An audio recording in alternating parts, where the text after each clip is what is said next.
Pada episode pertama, kita telah menghadirkan 4 buah hadis Rasulullah Sallallahu Alaihi Wasallam yang menjadi dasar untuk menggambarkan sosok Al-Mahdi yang akan menjadi juru selamat bagi dunia.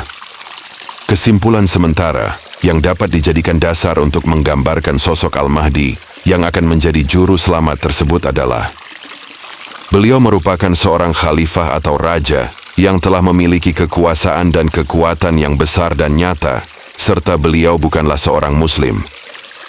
Aku menyadari pendapat tersebut sangatlah bertentangan dengan pemahaman yang diyakini oleh seluruh kaum muslimin. Tidak diragukan lagi, pasti Anda akan langsung menganggap aku sesat dan menyesatkan. Namun untuk membuktikan siapakah yang sesat dan menyesatkan di antara kita, maka pada akhir episode pertama tersebut, aku membuat tantangan kepada Anda untuk berdebat dalam menafsirkan surat Al-Baqarah ayat 30, di mana ketika Allah ditanya oleh para malaikat, untuk apa menciptakan manusia di bumi? Allah hanya menjawab, sesungguhnya aku mengetahui apa yang tidak kalian ketahui. Dan kita harus sepakat, siapapun yang kalah dalam perdebatan tersebut harus merelakan kepalanya dipisahkan dari tubuhnya, karena seseorang yang sesat dan menyesatkan tidaklah layak untuk hidup, karena hanya akan membuat kerusakan dan kegaduhan saja. Karena itulah aku hadir di akhir zaman, untuk membangunkan manusia dari tidur dan mimpi panjangnya. Di mana agama merupakan suatu konsep keyakinan untuk menumbuhkan kesadaran bahwa manusia merupakan bentuk dari sebaik-baiknya makhluk. Sesuai dengan firman Allah Subhanahu wa Ta'ala dalam surat At-Tin ayat 4 yang berbunyi, sungguh, kami telah menciptakan manusia dalam bentuk yang sebaik-baiknya. Serta untuk menumbuhkan kesadaran, hal-hal apa sajakah yang akan membuat manusia itu menjadi makhluk yang seburuk-buruknya. Sesuai dengan firman Allah Subhanahu wa Ta'ala dalam surat At-Tin ayat 5 yang berbunyi, kemudian kami kembalikan dia ke tempat yang serendah-rendahnya. Ikuti kisah ini hingga akhir, karena aku merupakan salah seorang yang akan hadir pada kisah penggenapan nubuat yang terdapat dalam Injil dan hadis Rasulullah Shallallahu Alaihi Wasallam, di mana manusia akan menuju penghakiman terakhir agar tidak terus-menerus terjebak dalam konflik dan perselisihan di antara mereka. Bismillahirrahmanirrahim. Assalamualaikum warahmatullahi wabarakatuh. Salam sejahtera bagi kita semua. Shalom, Om Swastiastu, Nama Budaya, Salam Kebajikan. Baiklah, kita akan melanjutkan pembahasan dalam episode pertama dengan menghadirkan dalil-dalil yang semakin menguatkan kesimpulan sementara yang telah dikemukakan. Dalil pendukung yang menguatkan pendapat bahwa putra Maryam atau Al-Mahdi merupakan seorang khalifah dan beliau bukanlah seorang muslim terdapat dalam hadis yang diriwayatkan oleh Abu Hurairah dan Ahmad yang berbunyi, Dabah akan keluar dengan membawa tongkat Nabi Musa dan cincin Nabi Sulaiman, maka bersinarlah wajah orang-orang yang beriman dan berstempel wajah orang-orang kafir, sehingga orang-orang yang tidak jujur itu berkumpul dan mengatakan, karena inilah wahai orang-orang mukmin, dan karena inilah wahai orang-orang kafir. Hadis ini aku sebut sebagai hadis E. Hadis di atas tersebut hendak menegaskan hikmah yang terkandung dalam hadis D yang diriwayatkan oleh Muslim dari Jabir bin Abdullah, di mana ketika pemimpin kaum muslimin mempersilahkan Isa putra Maryam untuk menjadi imam dalam solat, namun beliau menjawab, tidak. Dan beliau berkata, sesungguhnya sebagian kalian adalah pemimpin bagi sebagian yang lain. Pernyataan Isa putra Maryam tersebut hendak mengatakan bahwa beliau bukanlah seorang muslim, sehingga tidak mungkin akan menjadi imam di dalam solat. Ketika keterangan tentang hal ini sampai ke telinga Anda, yang memiliki keimanan sesuai dengan keimanan sosok Isa Al-Masih, atau putra Maryam, atau Al-Mahdi, dan aku menyebutnya sebagai sosok Imam Mahdi yang ketiga, maka Anda pun tersenyum bahagia. Itulah maksud dari hadis E yang diriwayatkan oleh Abu Hurairah dan juga Ahmad yang berbunyi, maka bersinarlah wajah orang-orang yang beriman. Namun kami kaum muslimin memandang Anda sebagai orang-orang yang kafir. Itulah maksud dari kalimat dan berstempel wajah orang-orang kafir. Sehingga hadis E yang diriwayatkan oleh Abu Hurairah dan Ahmad ini hendak menguatkan pendapat yang menyatakan bahwa Isa putra Maryam bukanlah seorang Muslim yang terdapat pada hadis D yang diriwayatkan oleh Muslim dari Jabir bin Abdullah. Inti dari hadis E tersebut adalah hendak menegaskan bahwa Isa Al-Masih atau putra Maryam atau Al-Mahdi atau aku menyebutnya sebagai Imam Mahdi yang ketiga, beliau memiliki keyakinan tersendiri. Allah memandang sosok Isa Al-Masih dan para pengikutnya sebagai orang-orang yang beriman. Namun kami kaum muslimin memandang mereka sebagai orang-orang kafir. Itulah maksud dari kalimat hadits E yang berbunyi, maka bersinarlah wajah orang-orang yang beriman dan berstempel wajah orang-orang kafir. Lalu siapakah yang dimaksud dengan orang-orang yang tidak jujur dalam hadis E tersebut? Untuk menjelaskan siapakah sebenarnya yang dimaksud dengan orang-orang yang tidak jujur dalam hadis E, maka aku akan menghadirkan sebuah hadis yang diriwayatkan Sunan Abu Daud dari Abu Sa'id Al-Khudri yang berbunyi, Al-Mahdi dari keturunanku, dahinya lebar, hidungnya mancung, dia akan memenuhi bumi dengan keadilan, sebagaimana bumi sebelumnya telah dipenuhi dengan kezaliman, dia akan berkuasa selama 7 tahun. Hadis ini aku sebut sebagai hadis F. Hadis ini memberikan informasi bahwa sosok Isa Al-Masih atau terkadang digambarkan sebagai Al-Mahdi atau putra Maryam, beliau juga berasal dari keturunan Rasulullah Shallallahu Alaihi Wasallam. Bahkan pada kalimat terakhir dalam hadis tersebut berbunyi, dia akan berkuasa selama 7 tahun, yang bermakna bahwa beliau sudah berusia lanjut. Ini semakin memperkuat asumsi bahwa sosok juru selamat bagi dunia adalah seseorang yang tergambarkan sebagai Isa Al-Masih atau putra Maryam atau Al-Mahdi. Beliau merupakan seorang khalifah atau raja yang memiliki keyakinan yang berbeda dengan kaum muslimin, dan beliau saat ini memiliki kekuatan dan kekuasaan yang nyata. Kemudian beliau berasal dari keturunan Rasulullah Shallallahu Alaihi Wasallam serta sudah berusia lanjut. Namun setelah menghadirkan dalil-dalil yang memperkuat sosok juru selamat yang dinanti-nantikan tersebut, sebagian kaum muslimin menolaknya. Kemudian mereka pun berkumpul dan salah seorang dari mereka berkata, barang siapa yang tidak mempercayai berita dusta tersebut, maka kalian adalah orang-orang mukmin, dan barang siapa yang mempercayai berita dusta itu, maka kalian adalah orang-orang kafir. Padahal jika kita mau bersifat jujur, sesungguhnya kita semua terhubung dengan Rasulullah Shallallahu Alaihi Wasallam melalui Adam dan Hawa. Inilah maksud dari hadis yang diriwayatkan oleh Abu Hurairah dan juga Ahmad yang berbunyi, sehingga orang-orang yang tidak jujur itu berkumpul dan mengatakan, karena inilah wahai orang-orang mukmin, karena ini pula lah wahai orang-orang kafir. Inilah yang dimaksudkan dengan orang-orang yang tidak jujur dalam hadis yang diriwayatkan oleh Abu Hurairah dan juga Ahmad. Jika kita termasuk ke dalam golongan orang-orang yang jujur, maka kita akan dapat memahami bahwa ciri-ciri Isa Al-Masih atau putra Maryam atau Al-Mahdi yang akan turun sebagai juru selamat benar-benar sudah hadir di tengah-tengah kita. Namun demikian, aku tetap menyadari bahwa hujah-hujah ini masih perlu diperkuat lagi. Oleh karena itu, aku akan menghadirkan hujah berikutnya yang semakin menegaskan bahwa sosok Isa Al-Masih merupakan seorang raja atau seorang khalifah yang telah memiliki kekuasaan yang nyata serta telah hadir di hadapan kita semua. Hadis tersebut diriwayatkan oleh Ibnu Majah dan juga oleh Al-Hakim yang berbunyi, jika kalian melihatnya Al-Mahdi, maka berbayatlah kepadanya, walaupun harus merangkak di atas salju, karena sesungguhnya dia adalah Khalifah Allah, Al-Mahdi. Aku menyebut hadis ini sebagai hadis G. Hadis ini memberikan isyarat kuat bahwa jika kita melihat seorang raja yang benar-benar telah memiliki pengaruh dan kekuatan yang nyata, seperti yang telah tergambarkan dalam hadis A hingga hadis F, maka kita diperintahkan untuk segera membayatnya. Karena saat ini, dunia benar-benar sangat membutuhkan kehadiran sosok beliau untuk menjadi pemimpin yang adil dan dapat menghentikan peperangan. Selain itu, hadis G yang diriwayatkan oleh Ibnu Majah dan juga Al-Hakim menjelaskan lokasi keberadaannya, yaitu beliau merupakan seorang raja yang berkuasa di wilayah negara yang terdapat salju. Di mana hadis G tersebut berbunyi, maka baiatlah dia, walaupun harus merangkak di atas salju.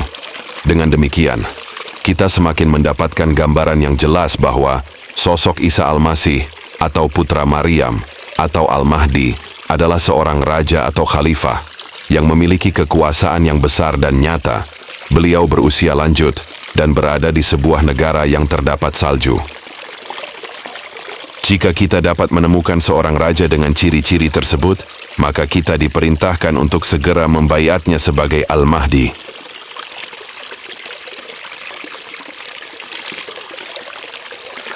Setelah mendapatkan gambaran tentang sosok Isa Al-Masih atau Al-Mahdi melalui hadis-hadis Rasulullah Shallallahu Alaihi Wasallam, kini kita akan menghadirkan dalil-dalil dari Al-Quran agar semakin memperkuat argumen pendapat tersebut, yaitu bahwa beliau merupakan seorang khalifah atau raja yang telah memiliki kekuasaan yang nyata, dan beliau berada di wilayah negara yang memiliki salju. Ini tergambarkan dalam surat Al-Kahfi ayat 86 hingga 88. Ayat di atas memang tidak sepenuhnya menggambarkan sosok Isa Al-Masih putra Maryam atau Al-Mahdi, tetapi menceritakan tentang kisah seorang raja yang telah diberikan kekuasaan serta kemudahan untuk mencapai segala sesuatu yang diinginkannya. Dan raja tersebut bernama Zulkarnain. Uniknya, di balik kisah Zulkarnain tersebut, terdapat petunjuk yang menggambarkan tentang sosok Isa Al-Masih putra Maryam atau Al-Mahdi yang juga memiliki kekuasaan dan kemudahan untuk mencapai segala sesuatu yang menjadi tugas beliau sebagai utusan akhir zaman. Baiklah, sekarang kita uraikan kalimat-kalimat yang terdapat dalam surat Al-Kahfi ayat 86 hingga 88 yang memiliki hikmah untuk menggambarkan sosok Al-Mahdi yang merupakan seorang raja atau khalifah pada saat ini.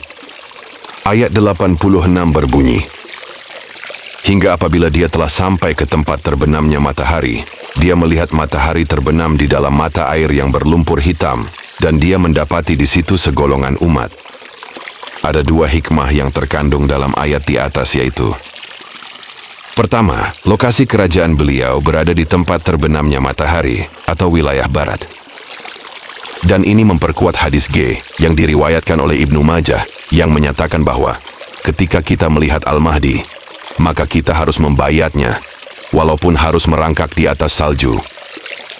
Hikmah yang kedua, dalam wilayah kekuasaan beliau terdapat sekelompok elit global yang menguasai perekonomian dunia, sehingga beliau memiliki posisi yang strategis untuk bernegosiasi dengan mereka demi menciptakan kemakmuran bagi seluruh manusia sesuai dengan visi dan misi beliau. Hikmah tersebut tergambarkan dalam kalimat yang berbunyi, dia melihat matahari terbenam di dalam mata air yang berlumpur hitam, dan dia mendapati di situ segolongan umat. Di mana kalimat yang berbunyi, matahari terbenam dalam mata air yang berlumpur hitam, dan dia mendapati di situ segolongan umat, yang maknanya bahwa tidak ada satu negara pun yang disinari oleh matahari, melainkan catatan keuangan negara tersebut berada dalam catatan keuangan kelompok elit global. Kemudian ayat selanjutnya dalam ayat tersebut berbunyi, kami berkata, wahai Zulkarnain, kamu boleh menyiksa atau boleh berbuat kebaikan terhadap mereka. Hikmah yang terkandung dalam kalimat tersebut adalah, sejatinya keberadaan kelompok elit global yang menguasai perekonomian dunia sudah diketahui oleh banyak manusia, terutama para bankir dan para pejabat negara. Namun seluruh manusia yang ada di dunia ini tidak berdaya dalam menghadapi pengaruh kekuatan dan kekuasaan mereka. Ayat ini memberikan petunjuk kepada kita semua, jika ingin terciptanya keadilan ekonomi yang saling menguntungkan antara kelompok negara-negara di dunia dengan kelompok elit global, maka kita diperintahkan untuk menjadikan dunia dalam satu kepemimpinan.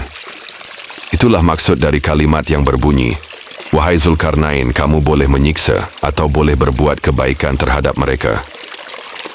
Adapun hikmah yang terkandung dalam ayat 87 hingga 88, Itu menggambarkan bahwa sosok Isa Al-Masih atau Al-Mahdi merupakan sosok yang karismatik dan beliau merupakan seorang raja atau khalifah yang bijaksana, serta memiliki pengaruh yang kuat terhadap kelompok elit global. Kesimpulan: setelah mengkaji hadis A hingga hadis G, serta ayat dalam Al-Quran khususnya surat Al-Kahfi, ayat 86 hingga 88, maka kita dapat menarik kesimpulan mengenai sosok juru selamat yang dinanti-nantikan oleh seluruh manusia. Nubuat tentang kedatangannya tidak hanya ditemukan dalam agama-agama Abrahamik, tetapi juga dapat ditemukan dalam berbagai macam kepercayaan lainnya. Karena aku seorang Muslim, maka aku akan berfokus pada petunjuk yang terdapat dalam hadis-hadis Rasulullah Shallallahu Alaihi Wasallam dan juga Al-Quran. Kesimpulan yang dapat diambil adalah sebagai berikut. Pertama, Isa Al-Masih putra Maryam adalah sebagai juru selamat. Isa Al-Masih yang juga disebut sebagai Al-Mahdi, dalam beberapa konteks akan hadir sebagai juru selamat dunia. Beliau merupakan seorang khalifah atau raja yang memiliki kekuasaan dan kekuatan nyata di dunia saat ini. Sebagai seorang hakim yang adil, beliau harus memiliki pengaruh besar dalam dunia nyata, agar dapat menghentikan peperangan yang tengah terjadi pada saat ini. Kemudian beliau akan membawa kemakmuran dan keadilan ekonomi, di mana kemakmuran dan keadilan ekonomi ini agar dapat terwujud, maka beliau harus memiliki sistem perekonomian yang telah terbukti efektif. Salah satu sistem ekonomi yang terbukti efektif adalah sistem persemakmuran, yang memungkinkan negara-negara anggotanya menikmati kehidupan lebih layak dibandingkan dengan negara-negara yang memiliki sistem ekonomi yang berdiri sendiri. Sistem ekonomi persemakmuran ini akan jauh lebih efektif jika dikombinasikan dengan prinsip ekonomi Islam, sebagaimana diajarkan dalam Al-Quran dan hadis Rasulullah Shallallahu Alaihi Wasallam. Dengan demikian, keadilan dan kemakmuran dapat dirasakan oleh semua manusia, tanpa menghilangkan kekuatan ekonomi yang sudah ada. Dan ini akan menjadi solusi antara kepentingan negara-negara di dunia dengan kepentingan elit global sebagai pengendali utama ekonomi dunia, sebagaimana yang tergambarkan dalam surat Al-Kahfi, ayat 86 hingga 88. Ayat 86 surat Al-Kahfi menggambarkan wilayah kekuasaan beliau yang berada di tempat terbenamnya matahari atau wilayah barat. Dan ini diperkuat dalam hadis G yang diriwayatkan oleh Ibnu Majah yang berbunyi, "Jika kalian melihatnya, maka baiatlah dia, walaupun harus merangkak di atas salju." Kesimpulan kedua, Isa Al-Masih sebagai khalifah. Dalam hadis C yang diriwayatkan oleh Muslim dan Ahmad menyebutkan bahwa pada akhir zaman akan muncul seorang khalifah yang akan melimpahkan harta kekayaan selimpah-limpahnya. Hal ini menunjukkan bahwa sosok Isa Al-Masih memiliki otoritas kepemimpinan di dunia nyata. Kesimpulan ketiga, Isa Al-Masih atau Al-Mahdi bukanlah seorang Muslim. Hal tersebut tergambarkan dalam hadis D yang diriwayatkan oleh Muslim dari Jabir bin Abdullah, yang menyebutkan bahwa ketika pemimpin kaum muslimin meminta Isa putra Maryam untuk menjadi imam di dalam salat, beliau menjawab, "Tidak." Hal tersebut mengisyaratkan bahwa beliau bukanlah seorang Muslim, dan dalam hadis tersebut tidak ada keterangan bahwa beliau melakukan salat bersama-sama kaum muslimin. Hal tersebut dipertegas dalam hadis I yang diriwayatkan oleh Abu Hurairah dan Ahmad, di mana hikmah yang dapat kita ungkapkan dalam hadis tersebut adalah bahwa Allah memandang Isa Al-Masih dan pengikutnya sebagai orang-orang yang beriman, sementara kaum muslimin melihatnya sebagai orang-orang kafir. Kesimpulan keempat, Isa Al-Masih berasal dari keturunan Rasulullah Shallallahu Alaihi Wasallam dan sudah berusia lanjut. Hal tersebut tergambarkan pada hadis F dalam Sunan Abu Daud dari Abu Sa'id Al-Khudri yang menyebutkan bahwa Al-Mahdi berasal dari keturunan Rasulullah Shallallahu Alaihi Wasallam dan akan berkuasa selama 7 tahun. Beliau akan berkuasa selama 7 tahun, dan itu menggambarkan bahwa beliau sudah berusia lanjut. Seharusnya hadis ini dapat menjadi rujukan yang kuat bagi kaum muslimin dalam menetapkan bahwa sosok Isa Al-Masih atau Al-Mahdi adalah seorang raja atau khalifah yang sudah memiliki kerajaan yang nyata dan telah hadir di hadapan kita semua. Walaupun sebagian kaum muslimin menolaknya, sebagaimana yang tergambarkan dalam hikmah yang terdapat dalam hadis yang diriwayatkan oleh Abu Hurairah dan Ahmad, di mana bentuk penolakan kaum muslimin tersebut tergambarkan dalam kutipan hadis yang berbunyi, sehingga orang-orang yang tidak jujur itu berkumpul dan mengatakan, "Karena inilah wahai orang-orang mukmin, dan karena ini pula wahai orang-orang kafir." Tantangan di dalam memahami hadis mengenai kedatangan Isa Al-Masih di akhir zaman. Meskipun kesimpulan-kesimpulan di atas dapat memberikan petunjuk siapakah sosok Isa Al-Masih atau Al-Mahdi yang akan turun di akhir zaman, namun tampaknya banyak bertentangan dengan fakta-fakta hadis Rasulullah Shallallahu Alaihi Wasallam yang lain, di antaranya. Pertama, hadis yang diriwayatkan oleh An-Nawas bin Sam'an, di mana hadis ini menyebutkan bahwa Isa Al-Masih akan turun di menara putih sebelah timur kota Damaskus sambil berpegangan pada sayap 2 orang malaikat. Kedua, hadis yang diriwayatkan oleh Bukhari dari Abu Hurairah, di mana hadis tersebut menyatakan bahwa Isa Al-Masih akan turun di tengah-tengah kita. Beliau sebagai pemimpin yang adil, dan beliau pun akan mematahkan salib serta membunuh babi. Bagaimanakah cara menyelaraskan kedua hadis tersebut dengan kesimpulan-kesimpulan yang telah kita ungkapkan di atas, agar sesuai dengan logika dan benar-benar dapat dijadikan hujjah di dalam menetapkan sosok Isa Al-Masih yang hadir di akhir zaman? Untuk menjawab pertanyaan-pertanyaan yang mengganjal tersebut, kita akan bahas pada episode yang ketiga. Untuk episode kali ini kita cukupkan sampai di sini. Aku menyadari, penjelasan yang aku sampaikan sangat sulit untuk dipahami, terlebih karena keterbatasan perangkat yang aku miliki. Nono pepatah mengatakan, tidak ada rotan akar pun jadi. Dan aku bersyukur telah dapat menyampaikan sesuatu yang harus disampaikan, walaupun dengan perangkat yang seadanya. Sehingga aku dapat terbebas dari beban tanggung jawab yang aku pikul, karena aku sudah berusaha menyampaikannya. Terima kasih atas waktu berharga yang telah Anda luangkan untuk mendengarkan pesan-pesan ilahi ini, agar manusia dapat segera terbebaskan dari ilusi pikiran mereka sendiri. Sampai jumpa, Shalom.